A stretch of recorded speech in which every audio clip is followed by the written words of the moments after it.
Okay, so today we're going to start on the sine rule. Now the sine rule, as promised, we'll be dealing with some triangles that don't involve right angles, sorry. And this particular rule applies when we don't have a right angle. So it's kind of a bit of a both thing. You can't use the sine rule when there is a right angle, or you can, but you wouldn't bother.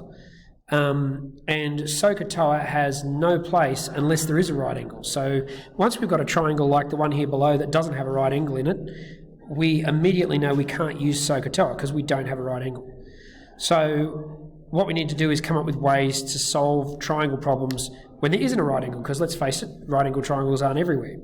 And for that we have the sine rule. Now the rule's just there, and it says that basically A over sine A equals B over sine B. Generally we would only use a combination of any two sides. So generally I'd use that part there, or I'd use this part here, B over sine B. I'll make it so you can still read the formula after I do that. I would generally only use one pair of sides. I don't need to write all three out. All right, so don't get lost on that idea. But first I'm going to talk about why that works. And we're going to just scoot over here, and we're going to look at a triangle. Now this is a proof because there's no distances involved. We've just got a right angle. But if I take this, just got a triangle. And if I take this triangle and if I split it in half and I make a perpendicular line from the base up to that, up to the point C, and I'm going to call that point E there. So I've divided my triangle into two triangles, a left side and a right side. I'm going to call this one the left, and I'm going to call this one the right, because that's the sides they're on. Pretty obvious. Okay, so let's think about this left triangle. Let's use a bit of SOHCAHTOA, because that left triangle has got a right angle in it now that we've divided it into two different triangles. So let's just see what we know from that particular triangle. So if I think about this in terms of sine, and I think about the angle A, so I'm going to be interested in this angle down here. I've got an opposite side and I've got a hypotenuse. So sine of angle A is going to equal the opposite side, which is CE, over the hypotenuse, which is B. And in particular, because CE is common to both triangles, I'm going to change the formula around so that I get that in terms of CE. So if I multiply both sides by B there, I'm going to get B sine A equals CE. I'll just leave a little note there to see what I've done. I've multiplied both sides by B, and I end up with B sine A equals CE. Now, I'll switch to a blue pen so it's nice and clear. In this right-hand triangle, similarly, I could say the sine of angle B, that's this angle in here, is going to be equal to the opposite side, which once again is CE, over the hypotenuse, which is A.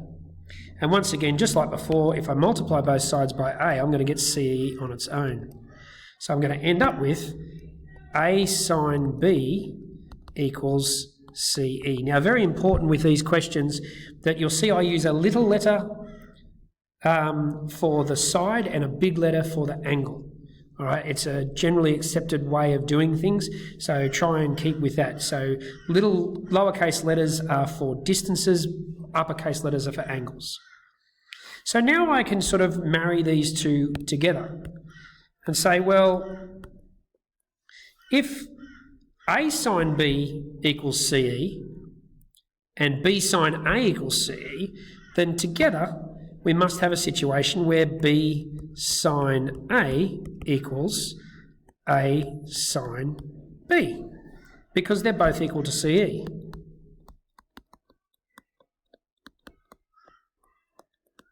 And CE is just that side we created, and it's common to both triangles.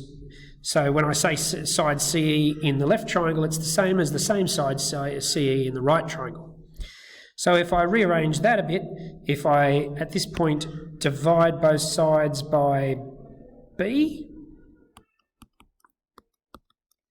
I'm going to end up with sine of A equals A sine B over B. And then if I divide both sides by A, so divide that side by A and I divide this side by A, I'm going to end up with sine A on A equals sine B on B. Now in this particular example in today's lesson, the formula's up the other way. We've got A sine A equals B on sine B, but we can receive that if we take the reciprocal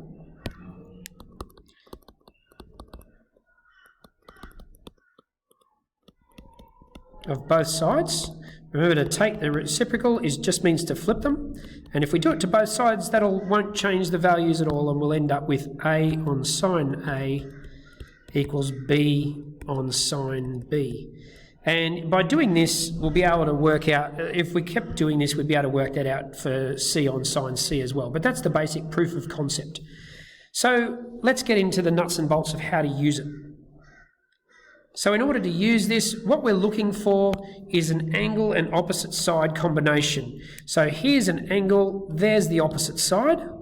So I know I've got one angle and an opposite side, and then I also need another angle and the opposite side. Now, I don't actually know what this one is, but it is in the question. So there's our opposite side right there. So now, of those four things, there's one thing I'm going to not know. So that's going to be the thing that that's going to be that's going to be okay. If I've got four things I need to know, or four things in the formula, if I find out what three of them are, that leaves one thing to work out, and that'll be great. So the main thing to remember with this, to make your life easier, unless you like doing lots of algebra, it's best that you put the thing that you don't know in the top left corner. So if we write out the formula, A of sine A equals B over sine B, what I want to do is I want to put the thing that I don't know up here in this top left corner. So in that case, that's going to be the distance AC. So my next line is going to be AC over, now that we now have to pair that up with its angle. So the angle directly opposite side AC is 62.9 degrees. So that's a sine of 62.9 degrees. Equals, now the length of the other side B is going to be 5.4. It's actually length of side A in this particular case. And it's going to be over sine 42.7. So just make sure you've appropriately paired up your sides with the angles. So you can see there's the two blue ones on one side, and I've got the two greens on the other side. Now at this point, if I multiply by sine 62.9, if I multiply by sine 62 both of these, then those two are going to cancel out. And so that's going to leave me with AC equals 5.4 over sine 42.7 times by sine 62.9, and then I key that in my calculator, and that will be my final answer. I'll just try and make that look a little bit more like a 2 first. Okay, so 5.4 over sine of 42.7 times by sine of 62.9. And that's going to give me 7.08. I might just say 7.1 to one decimal place.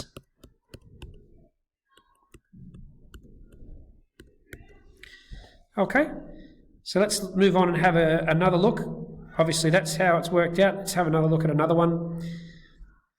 So in this particular one we want to find the length PR. So once again we look for angles with an opposite side, and then we look for another angle and an opposite side. Oh, hang on, that one's not listed, but is it the one we're after? Yes, it is. So there's a nice little combinations of angles and opposite sides. So we know that the rule is that A on sine A equals B on sine B. And if we substitute in, remembering the thing that we want to know, we want to put in that top left corner. So we want to say, well, PR is the thing I want to know. So I'm going to put that first over the angle that heads out, that is opposite to PR, and that's 80.4. So sine of 80.4. And that's going to be equal to 32.1 over sine of 49 degrees. So that should have a degree sign there. So you can see once again, there's my blue sides together. So the side and its opposite angle, and the side and its opposite angle there. Okay, so we're keeping them nice and together. So once again, the first step would be to multiply, if I take sine 80.4 and multiply it there, then those two are going to cancel out, leaving me just the thing I want to know. But that means I'm going to have to multiply this side by sine 80.4. So I'm going to end up with PR equals 32.1 over sine 49 degrees times by sine 80.4 degrees. And I'll put that all into my calculator once again. So let's create a fraction. We've got 32.1 over sine of 49. And then we multiply that by sine of 80.4. And we press equals and we end up with 41.9. And that was in metres, that question, so I'll put my answer in metres and I'll say that's to 1 decimal place. Okay? We're unlikely to get nice, neat answers. They're usually going to be repeating decimals, so we're going to have to round at some point. Do remember your units. I don't think I remembered my units in the first question, but that's lucky because there were no units in there. I probably should say units in that particular one. Okay, I think this is my final example. So I've got to find the length of AB in this case. Now, in this particular case, I'm looking for, first of all, well, look, there's a side and there's an opposite angle, so I'm off to a good start. But AB is what I'm after. That's what I want to know. That's this side here, but I don't actually know that angle yet. And this is one of those basic maths teacher tricks that's almost boring. Remember here that although I don't know what that angle is, I know that all the angles in a triangle add up to 180. So this angle, angle C, equals 180 degrees minus 71.5 degrees minus 37.7 degrees. Okay, so do be aware of that. It is what you would call a very standard trick that maths teachers will play on a higher level question. So 180 minus 71.5, and you can pretty much guarantee I'll do that to you at some point in an assessment task, so stay alert. 70.8 degrees. So the angle I want to go opposite to the side that I want to work out is 70.8 degrees. So now I still have the sine rule question. I still have an angle and opposite pair combination. So once again, we write the formula out. A over sine of A equals B over sine B. And we just start filling in the gaps. So AB is what we want to know. Over sine, well, the angle for AB is 70.8 degrees.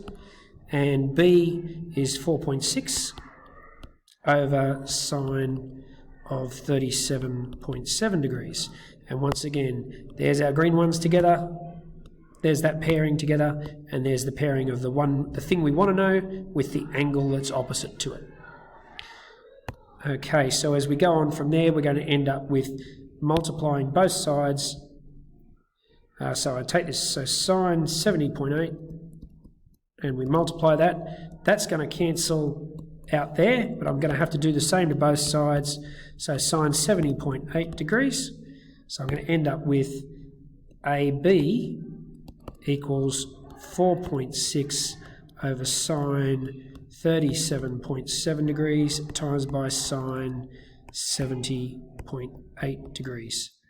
I plug that all into my calculator.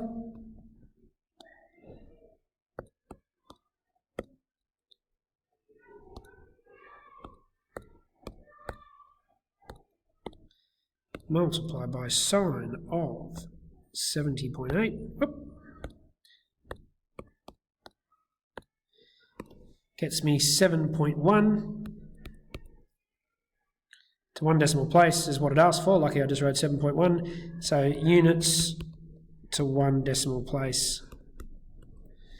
And that's how I do that question. So once again, the main thing I want you to understand to diagnose is that you need an angle, an opposite pair, and another angle and opposite pair. Okay? That's it for this lesson.